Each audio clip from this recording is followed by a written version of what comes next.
My boyfriend refused to post a single photo of us together. 4 years of dating, countless trips, holidays, and anniversaries, yet online it looked like I didn't even exist. His Instagram was a shrine to the single life, full of gym selfies, whiskey glasses, and captions like, "Freedom feels good." Random girls filled his comments calling him handsome, and he'd reply with flirty emojis like it was nothing. When I asked him why he never posted me, he smiled and said, "Labels kill love, baby. What we have is beyond social media." I wanted to believe him, because that's what love does. It makes you ignore what's right in front of you. But one night, I got tired of being invisible, so I made a fake profile. New name, new photos, new city. Within hours, my boyfriend messaged me, "Hey, beautiful."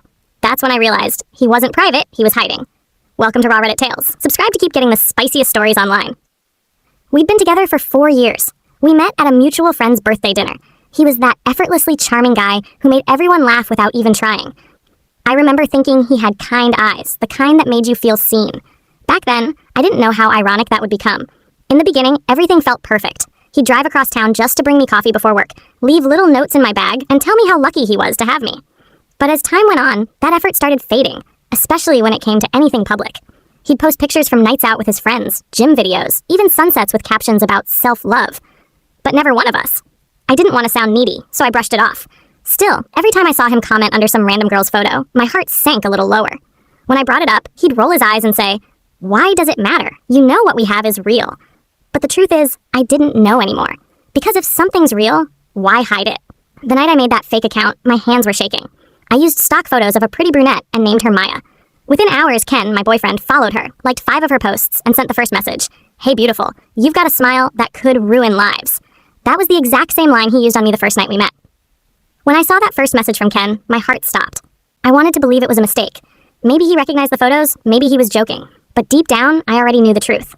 My fingers hovered over the reply box for what felt like forever before I finally typed, "Haha, thanks, you're not too bad yourself."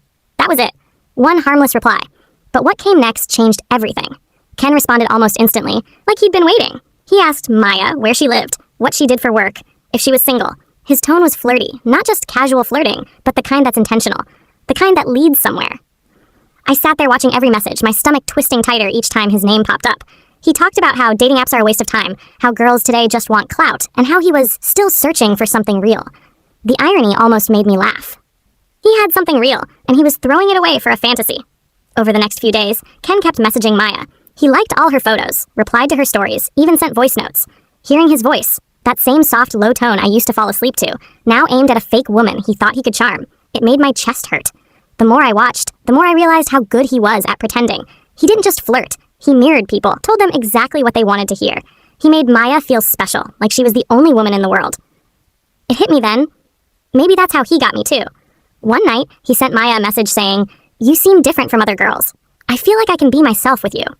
I stared at that line for a long time, remembering when he'd said the same thing to me, word for word, 2 years ago on our first trip together. I wanted to confront him right then, but a part of me needed to know how far he'd go. So I kept the game going. Maya started flirting back, and Ken, he fell for her, fast. By the end of the first week, Ken was fully hooked on Maya. He messaged her every morning before work and every night before bed, the same way he used to text me when we first started dating. Except now, he'd roll over in bed beside me, thinking I was asleep, and send her goodnight messages. I can't even describe that feeling, lying inches away from the person you love, watching them fall in love with someone who doesn't even exist. He told Maya everything about his job, his lonely nights, his dreams of finding the right woman. He even complained about me without realizing it. He called me clingy, emotional, and said I didn't understand his need for space. I wanted to scream. This was the same man who once cried in my arms when he lost his job, who said I was his piece. Now I was just a burden in his story. Every time Ken texted me less, I'd check the fake account, and there he was, online, messaging Maya. The more attention she gave him, the more distant he became in real life. He stopped calling me baby, stopped making plans, stopped caring if we even spent time together. One night, I decided to push it further. Maya hinted that she'd love to meet in person. I expected him to hesitate, maybe make an excuse, but he didn't. He replied instantly, "Name the place." That was the moment my heart broke for good. There was no more pretending, no more excuses about being private. He wasn't hiding me from the world. He was hiding the world from me. I remember sitting in my car outside his apartment later that night, just staring at my phone, wondering what version of Ken was real. The one who held me, or the one who was now planning a date with someone who wasn't even real. Part of me wanted to delete everything, forget it ever happened, and pretend I never saw any of it. But another part, the part that had been ignored for too long, wanted him to feel exactly what I felt. And that's when the idea of payback started forming. The next morning, I woke up with a plan. Not out of anger, but out of clarity. I had spent weeks watching Ken lie so smoothly it almost sounded like truth. If he wanted a performance, I was ready to give him one. Maya told him she'd be free for dinner that weekend. Ken jumped at it, suggesting the same restaurant where he took me on our 1-year anniversary. The same table by the window. The same place he'd told me he could see forever with me. I almost laughed at the irony. He had no idea forever was about to end there. For days, he acted unusually happy around me. He bought me flowers for the first time in months, kissed my forehead before bed, and even said, "I know I've been distant lately. I'll make it up to you." The hypocrisy of it all made me sick. I'd smile and nod, pretending I didn't know he was texting Maya under the table. By Saturday night, I had everything ready. I told him I was having a girls' night out and dressed casually so he wouldn't suspect anything. Maya had agreed to meet him at 7 p.m. I arrived 30 minutes early and sat in the corner where he wouldn't see me. At 6:58, Ken walked in, wearing the cologne I bought him last Christmas. He looked nervous but excited. He ordered a drink and kept checking his phone. Then, when Maya didn't show, he started texting her, me, saying, "Are you close? I'm here, waiting for you."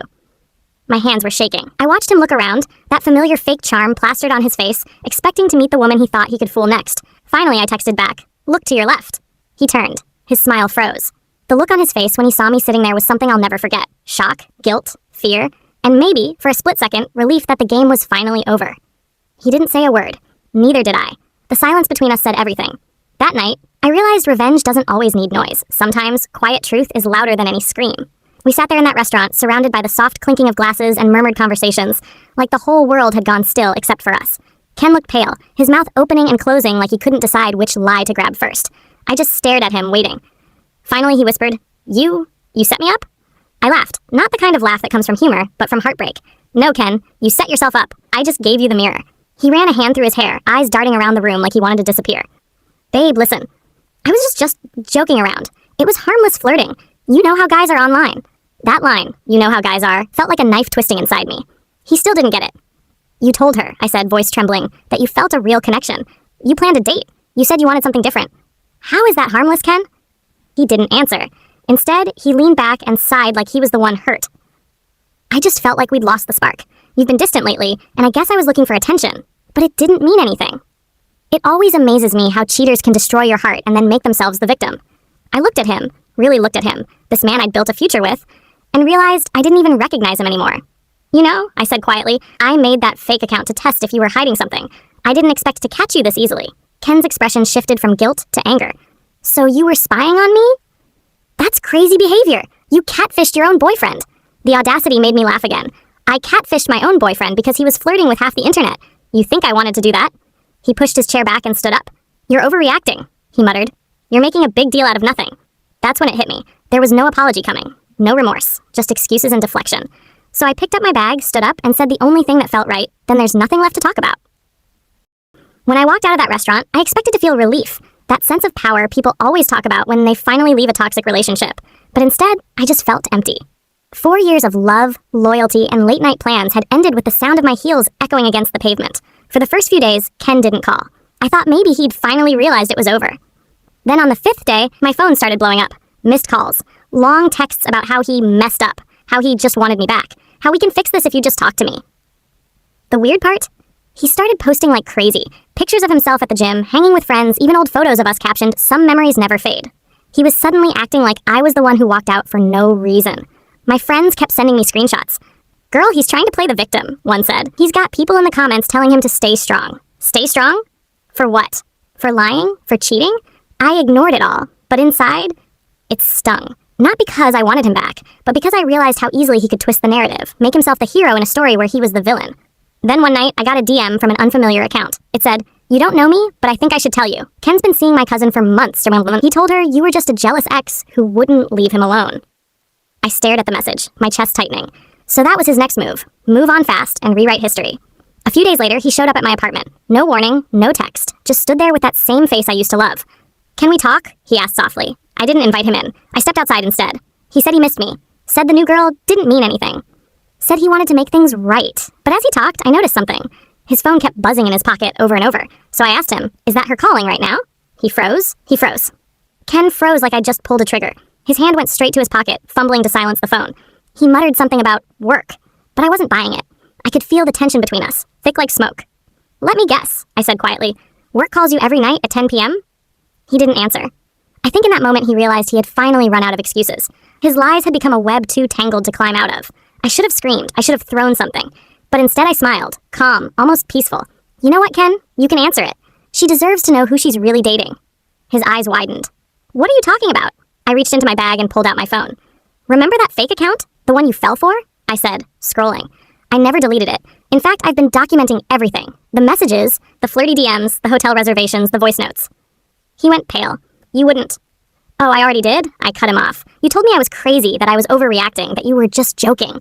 So I sent it all to your little girlfriend, including the screenshots of what you said about her. The silence that followed was beautiful. His face turned red, then white, then somewhere in between. He didn't yell. He didn't beg. He just stood there, defeated. After that day, I blocked him on everything. But that didn't stop the ripple effect. A week later, I heard he lost his job. Apparently, he'd been flirting with one of his coworkers, too. The girl he was seeing dumped him publicly on social media. Every little lie he told came crashing down at once. And me? I finally felt peace. Not the kind that comes from revenge, but the kind that comes from reclaiming your power. For once, I wasn't the quiet, forgiving girlfriend. I was the woman who finally said enough. Sometimes I wonder if I went too far. Maybe I could have just walked away and let karma handle it. But then I remember the look on his face when his lies caught up with him. And I think, maybe this was karma. Would you have done the same? The end. Please like and subscribe for more interesting stories like this.